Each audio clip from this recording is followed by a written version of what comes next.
You have been told that to help is always good, that to say yes is to be virtuous. From the moment you first learned the language of kindness, you were taught that generosity is light and refusal is shadow. But the Stoics warned that every excess, even of virtue, becomes its opposite. Marcus Aurelius wrote, "What stands in the way becomes the way," and few realize that our constant rescuing of others often stands in the way of their becoming. There is a quiet tragedy that unfolds when the hand that lifts another becomes the chain that keeps them from rising. You can feel it, can't you? That uneasy pull between compassion and exhaustion, between wanting to be good and feeling quietly used. The world applauds your giving, yet something inside whispers that not all who ask deserve to receive. What if that whisper is wisdom? What if mercy without discernment is a form of cruelty? In every age, there are those who drain the strength of the strong under the banner of need. Seneca saw it in Rome. You see it now in subtler forms. They will come to you with gentle eyes and trembling voices, and your heart, trained to heal, will ache to answer. But the Stoic path is not one of blind surrender. It is the discipline of sight, to see what is true beneath what is spoken. Epictetus reminded his students, first say to yourself what you would be, then do what you must. The one who would be wise must sometimes stand still while another falls. This is not hardness, it is harmony with the order of things. For even nature, compassionate in her abundance, prunes what refuses to grow. There are 6 kinds of souls the ancient philosophers cautioned against aiding, 6 shadows that hide beneath the face of need. They test the boundary between goodness and folly, between love that uplifts and pity that poisons. You have met them, though perhaps you did not name them. They wear the masks of weakness, gratitude, humility, but behind each mask waits hunger without end. The Stoics called for balance, for the courage to guard one's inner citadel against those who would consume its light. If you would preserve your peace, said Marcus, be death to what destroys it. And yet how often have you silenced your own warning voice to appear kind? Tonight, imagine the firelight flickering against stone walls. Imagine the old philosopher before you, his eyes reflecting both mercy and fatigue. He does not preach hatred.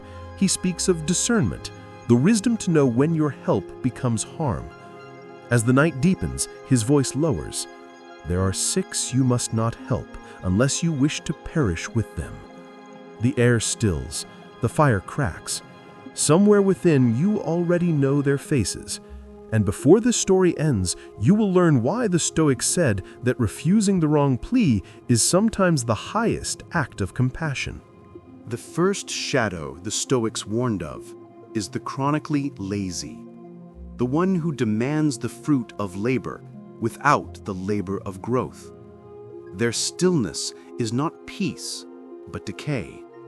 They are the fallen branch that no longer reaches for light, yet clings to the tree and drains its strength. Marcus Aurelius saw them even in the courts of emperors, men who called their idleness philosophy, who mistook comfort for contentment. But the Stoic knew better.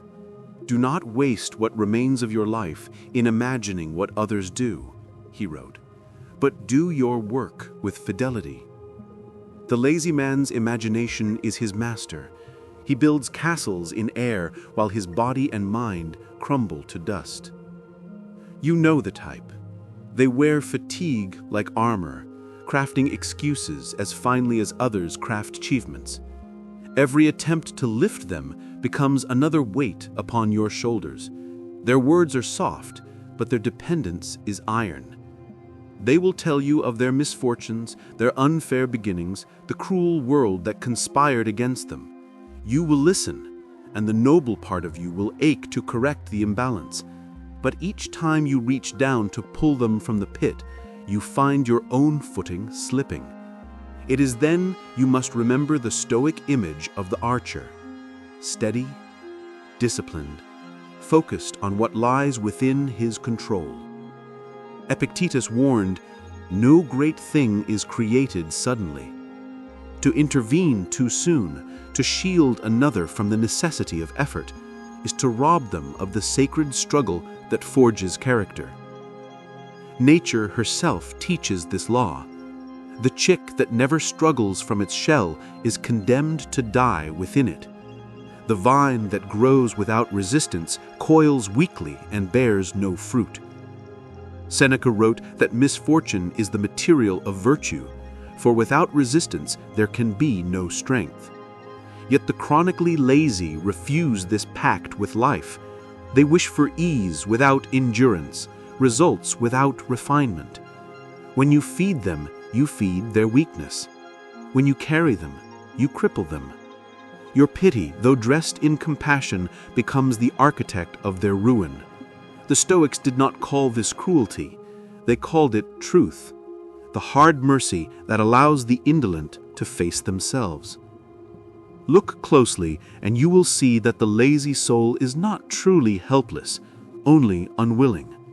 Their tragedies is not what they lack, but what they fear.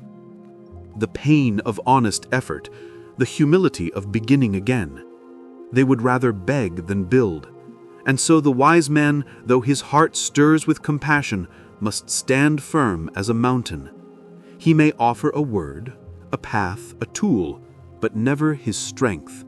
For his strength is his virtue, and virtue, once given away to sloth, becomes corruption. Remember this: a man cannot awaken another who chooses to sleep. The sun does not argue with the night, it simply rises and waits. If you find yourself exhausted by endless giving, ask quietly within, am I aiding growth or feeding stagnation? Marcus Aurelius would tell you to look not at words, but at motion. Is the person moving, even slightly, towards self-sufficiency? Or are they building their comfort upon your sacrifice? If the latter, step back. Let them feel the cold of their own choices. Let them learn the warmth of effort. To deny them this lesson is to deny them life itself. And in the silent reckoning that follows, you will understand what the ancients meant when they said, "Mercy without wisdom becomes betrayal." The second of those you must not help is the perpetually ungrateful, the hollow vessel that consumes endlessly but never fills. They stand beneath the rain of blessings and complain that it is not wine. Seneca called such souls the poorest of all men, for they possess yet never rejoice. To them, your generosity is not a gift, it is tribute. They measure kindness not by its intention, but by its convenience. And every act of giving becomes, in their eyes, an obligation renewed. At first, their lack of thanks seems harmless, perhaps even a quirk of temperament. You excuse it, telling yourself that they are shy, distracted, or unaware of their good fortune. But in truth, ingratitude is not forgetfulness, it is blindness chosen. The ungrateful man does not fail to see your effort, he refuses to. He cannot bear to acknowledge dependence, for gratitude is humility, and humility is his enemy. Marcus Aurelius observed, "Pride is a master of ingratitude, for it imagines all things owed." The ungrateful are prisoners of that pride. They believe the universe itself is in their debt. And so when you feed them, clothe them, comfort them, they take what you offer and feel not joy, but entitlement, as if the world has finally corrected a wrong. There is no light you can pour into such darkness. The more you give, the smaller your offering becomes in their sight. You could lay your very heart before them, and they would ask why it does not beat faster. The Stoics saw this disease of the soul as spiritual rot, the decay that follows when desire devours appreciation. Epictetus taught his students to receive wealth or poverty with equal grace, for it is not the thing given, but the manner of receiving that marks the noble soul. The ungrateful man knows nothing of this grace. His spirit is a bottomless pit that swallows every gift and echoes back only hunger. Imagine for a moment you walk through a garden after years of tending it, watering, pruning, shielding it from frost. But when harvest comes, the soil gives nothing. Would you not wonder whether you have mistaken barren ground for fertile earth? So it is with those who do not thank you. Gratitude is the fruit by which the soil of the soul is known. The Stoic gardener does not curse the barren earth. He simply ceases to sow. For to continue planting where nothing grows is not kindness. It is folly. If you find yourself drained by those who never look back to say, "I see you," understand that you have stepped outside the balance of nature. Even the gods, the Stoics believed, delight in thanksgiving. Even the rising sun expects the flower to open. But the perpetually ungrateful remain closed, tight buds that wither untouched by light. To keep watering them is to waste the sacred river of your care. Withdraw it, and perhaps drought will teach what abundance could not.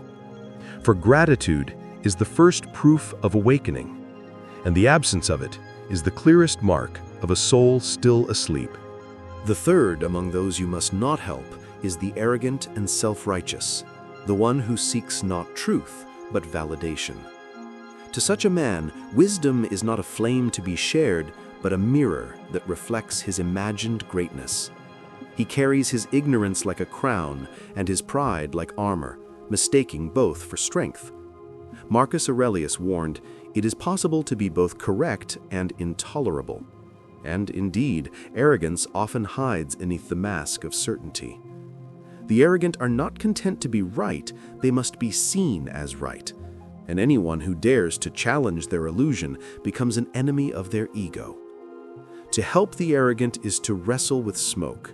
You reach out, but there is nothing solid to grasp, only the shifting form of their self-importance.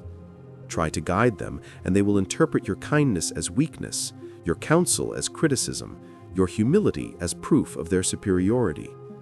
In the mind of the arrogant, every gesture is weighed upon the scale of pride, and the result is always the same. They stand above.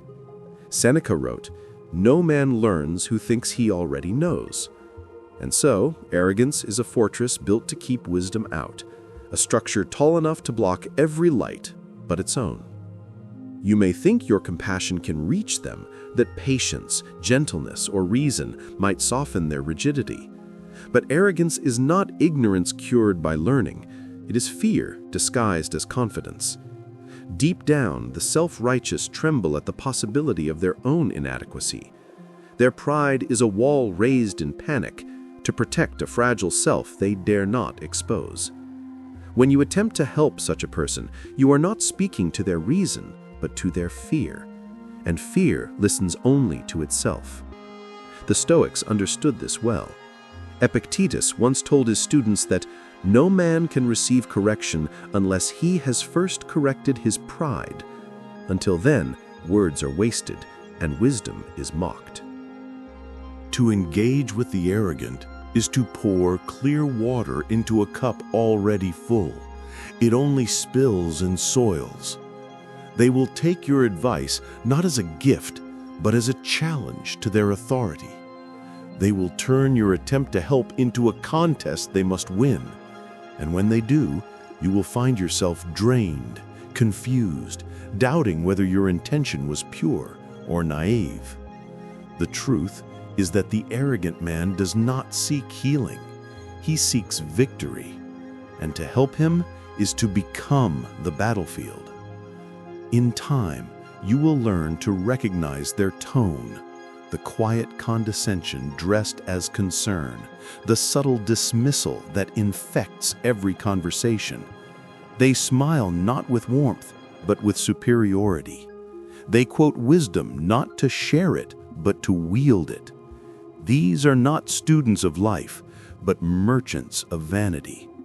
Their soul's currency is appearance, and when you stand too close, you begin to spend your peace trying to prove your worth in their economy of pride. Do not. Walk away in silence. Leave them to the solitude they have mistaken for sovereignty. For true wisdom is always clothed in humility. As Zeno of Citium, the founder of Stoicism, taught, man conquers himself when he admits he knows nothing. The wise bend, but never break. The arrogant stand tall until the wind of truth arrives, and then they shatter. So when you meet such a one, remember, helping them is not compassion. It is interference with the lesson life itself is trying to teach. And nature, the Stoics believed, never wastes correction. It only delays it when others interrupt. Let them fall.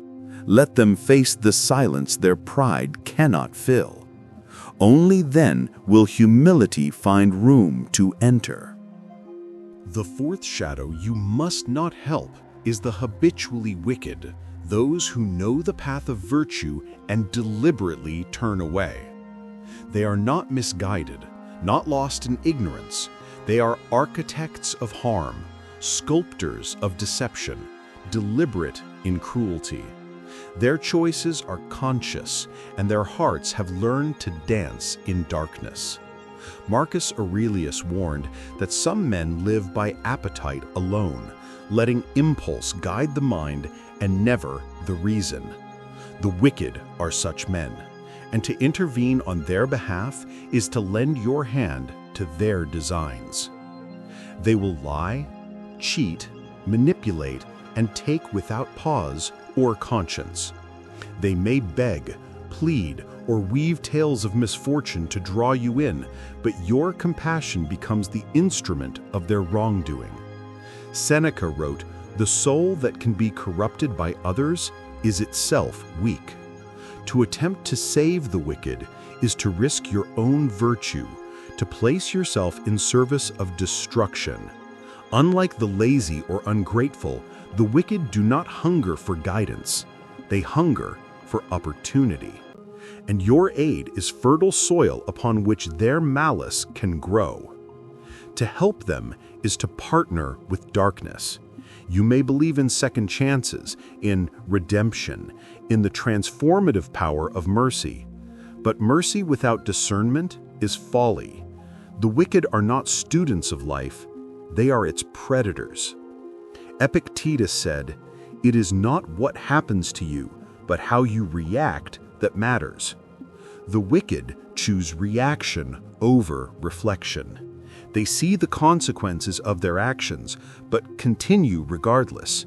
And if you stand between them and the results, you become the enabler of ruin, the silent accomplice in their schemes. Nature itself does not spare those who would destroy. Fire consumes dry brush, storms sweep away rotten timber, and rivers cut paths through stone, not sparing those who resist flow. The Stoics taught that human life follows the same principles. Those who harm will meet their reckoning, and interference only delays the justice of consequence. Your role is not to save them, it is to preserve your own virtue, to remain aligned with reason, not impulse. Charity to the wicked is a poisoned chalice. No blessing is found within it. It is difficult to accept, for the human heart recoils from the idea of abandoning another. Yet the Stoic understands the distinction between kindness and complicity. True strength is in holding firm against the seduction of evil, in letting those who have chosen darkness meet the weight of their actions. Cleanthes wrote, "Follow virtue, and let those who follow vice bear their burden alone." And so, when you encounter the habitually wicked, your courage is in restraint. You may witness their suffering, but you do not step in to soften it. You may grieve their choices, but you do not carry their consequences. For to aid them is to betray yourself. To intervene is to fracture the integrity of your soul. And in silence, standing apart, you honor the Stoic principle. Some lessons are taught only by the pain of their own design. Only by falling into the shadow of their choices will the wicked ever glimpse the faintest flicker of light. Until then, your duty is not to change them, but to remain uncorrupted. The fifth shadow you must not help is the incurably foolish, the one who knows nothing yet refuses to learn. Their mind is a storm ungoverned by reason, a vessel that tips endlessly over the same rocks again and again. Epictetus said, "It is impossible for a man to learn what he thinks he already knows," and the incurably foolish live precisely in this state, convinced of wisdom, impervious to guidance, untouched by experience. They will seek your hand in crisis, call upon your strength in desperation, yet when the moment passes, they return to the same folly that brought them to you. You recognize them even without a name. They repeat the same mistakes, ignoring lessons carved in fire and pain. A word of counsel is met with impatience or scorn. A demonstration of consequence is shrugged off as coincidence.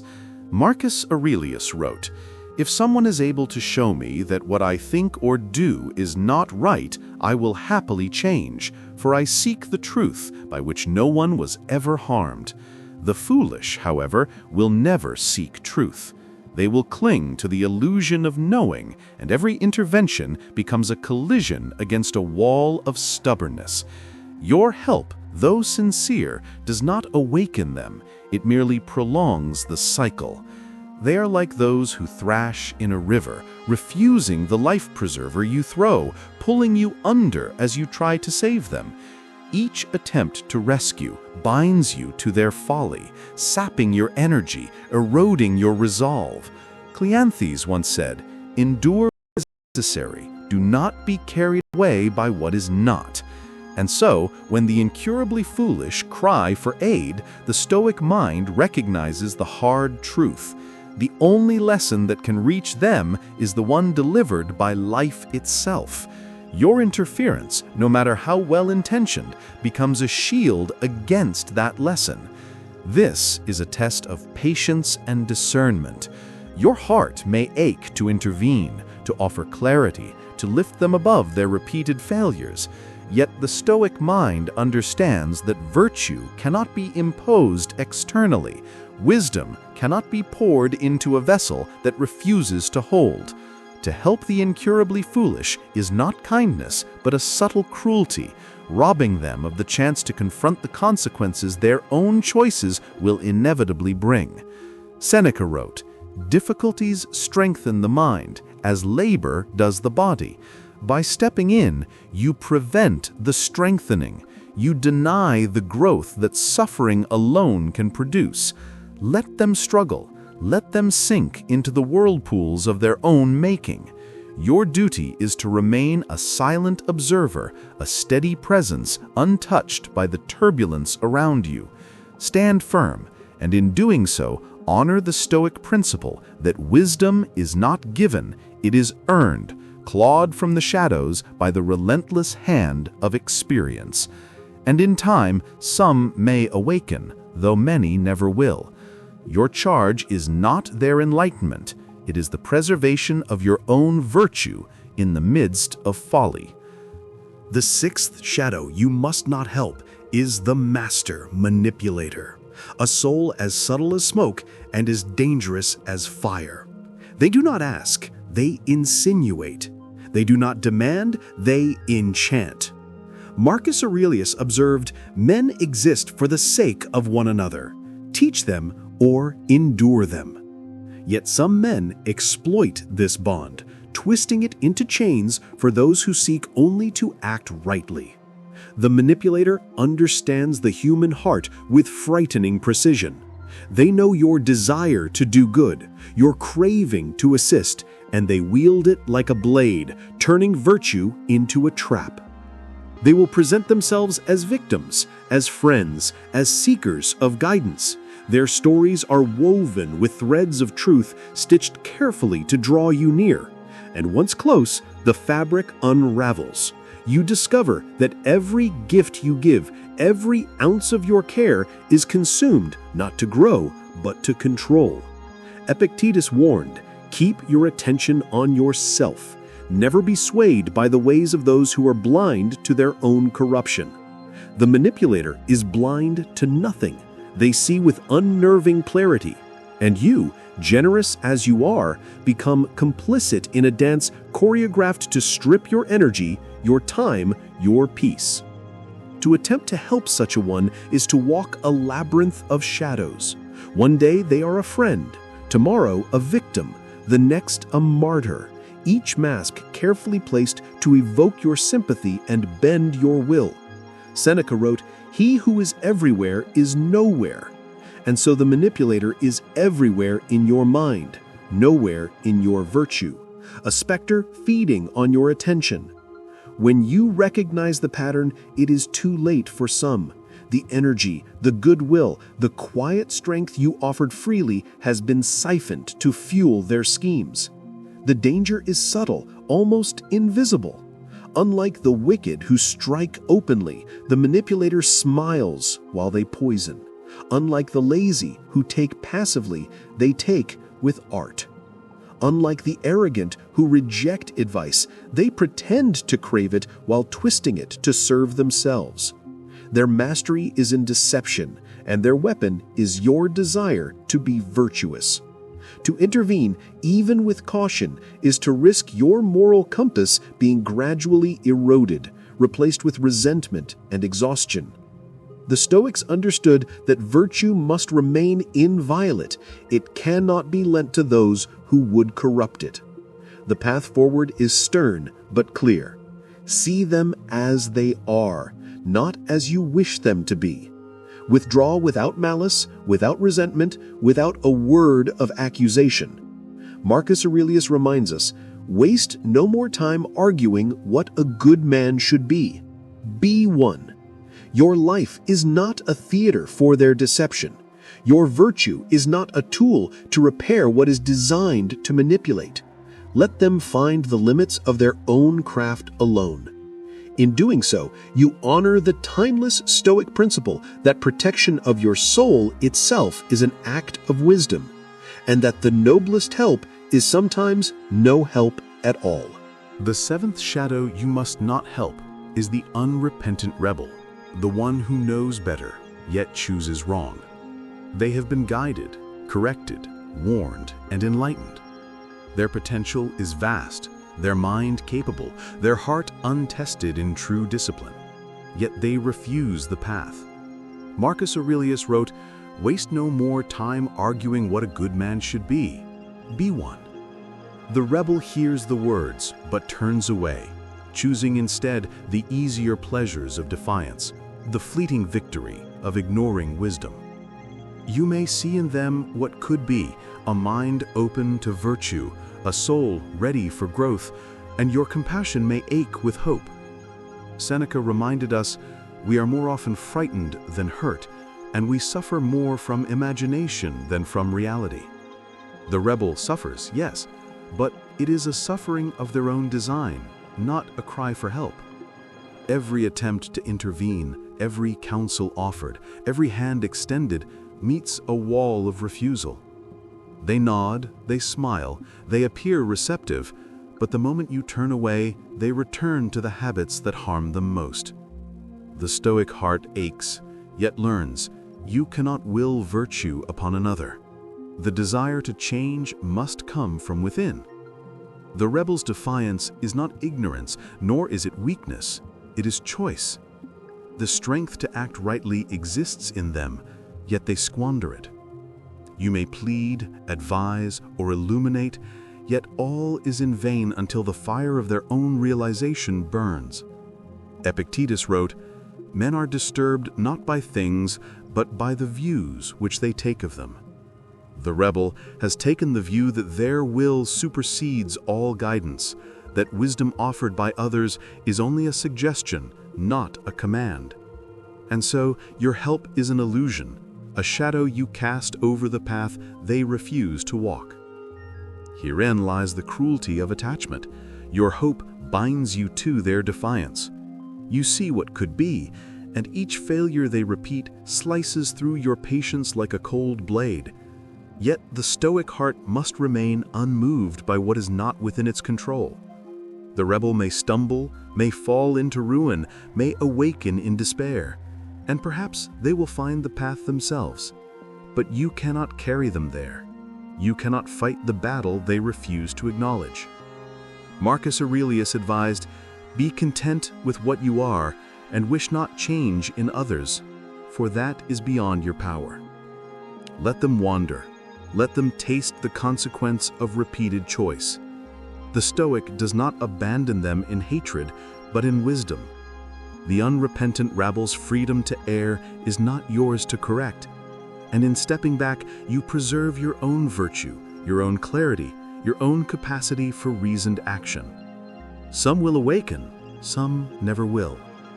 The measure of your compassion is not in endless intervention, but in the courage to allow life itself to teach the lessons the rebel refuses to learn from another.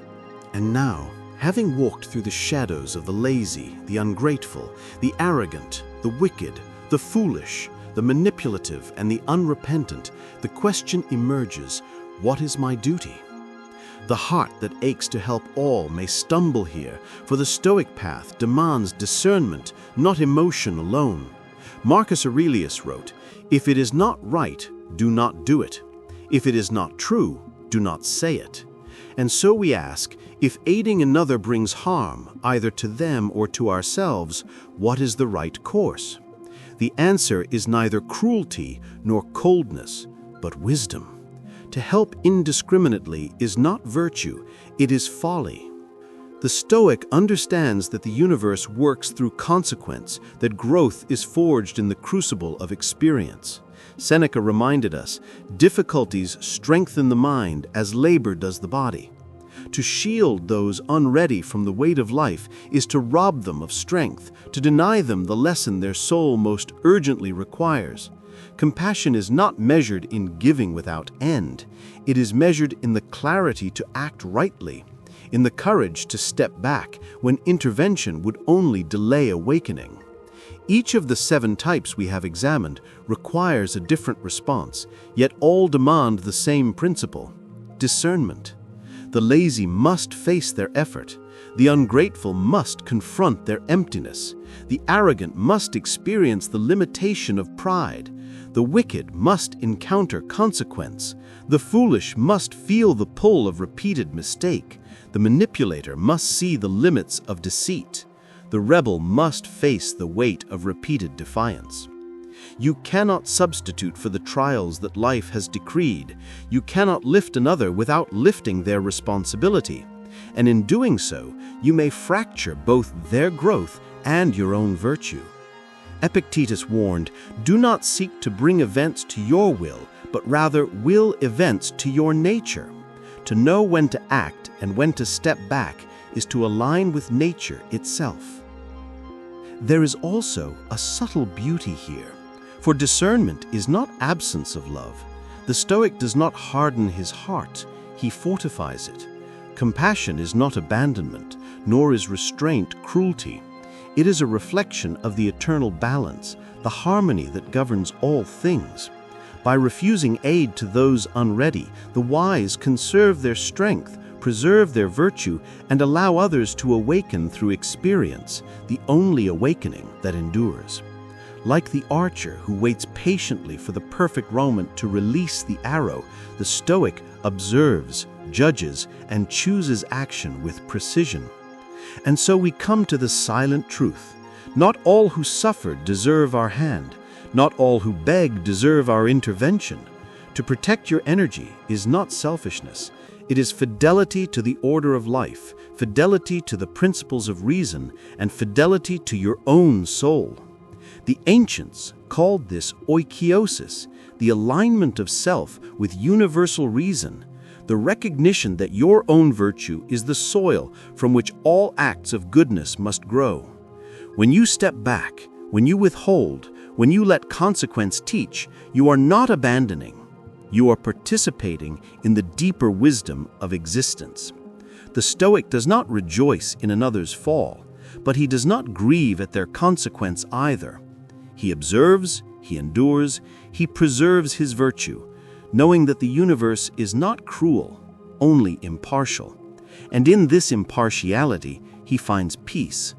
For all the 7 shadows, the lazy, the ungrateful, the arrogant, the wicked, the foolish, the manipulative, and the unrepentant are instruments of the same truth.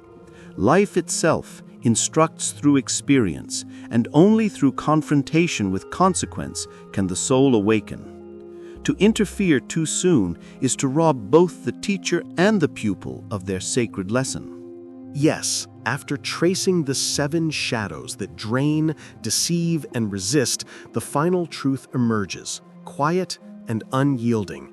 You cannot save anyone. Not the lazy, not the ungrateful, not the arrogant, not the wicked, not the foolish, not the manipulative, and not the rebel. Marcus Aurelius whispered this across the centuries. Waste no more time arguing what a good man should be. Be one. The Stoic path is not to rescue the world, but to maintain the integrity of your own soul while life instructs others in the only school that matters, the school of consequence. For centuries, the wisest have known this. Seneca wrote, "It is not the man who has too little, but the man who craves more that is poor." And so it is with the soul of the one you attempt to help. If they are not ready, if they will not act, your aid is not virtue, it is interference. True compassion does not remove consequence, it aligns with the rhythms of nature, with the impartial justice that life delivers. To step back is not cruelty, but a profound act of love. Love for the natural law, love for the other's growth, and love for your own integrity. Each of the 7 types exists to teach the same lesson. The measure of your action must be wisdom, not emotion; discernment, not impulse; reason, not desire. The lazy, ungrateful, arrogant, wicked, foolish, manipulative, and rebellious each confront life on their own terms. To intervene prematurely is to rob them of that confrontation. To shield them from reality is to shackle them to weakness. And in these quiet, unseen moments, the Stoic realizes the highest act of care is sometimes restraint. Imagine standing at the edge of a precipice, the wind biting, the clouds thick. Below lies the river of consequence, swift and cold. You cannot carry all who teeter there. You cannot step into the current for them without being swept away yourself. Yet you can stand firm, unmoved, a witness to the unfolding, offering guidance only when it aligns with their will, not yours. Zeno of Citium would remind us, man conquers himself when he admits he knows nothing. The same principle applies. We cannot conquer another. Their journey is theirs alone. This is the quiet power of Stoicism, to hold your heart steady while the world falls, to preserve virtue amidst chaos, to offer wisdom only to those who seek it. Your life is finite, your energy sacred. The ancients knew the danger of scattering virtue where it is wasted, of giving your soul to those who will not receive it. And so you learn the hardest lesson of all. Letting go is sometimes the most loving act. Do not mistake this for indifference. Your eyes may ache with compassion, your heart may mourn the repeated failure, the squandered potential. Yet, in stepping back, you align with life's deeper rhythm. You honor nature's impartial law, you honor your own integrity. And when the shadow of consequence finally falls upon those who refuse guidance, only then can they awaken, if they are capable. Perhaps the most difficult truth is this: you cannot want their awakening more than they do. You cannot fight for their virtue harder than they fight for themselves. You cannot rescue another without first preserving your own soul. This is the ultimate lesson of discernment, the Stoics' path through human frailty. You point the way, they must walk it. And in that silence, that patient withdrawal, that steadfast respect for nature's order, you find peace. You realize that life's lessons cannot be borrowed. that growth cannot be handed as a gift, and that the most profound form of love is often invisible. To let others face the consequences of their own choices while remaining unshakable in your own virtue. For in the end, the world is neither cruel nor kind. It is impartial, eternal, and relentless. And in learning to navigate it wisely, to help without harming, to love without enabling, you discover the essence of Stoic freedom. This moment, and your virtue within it, is enough.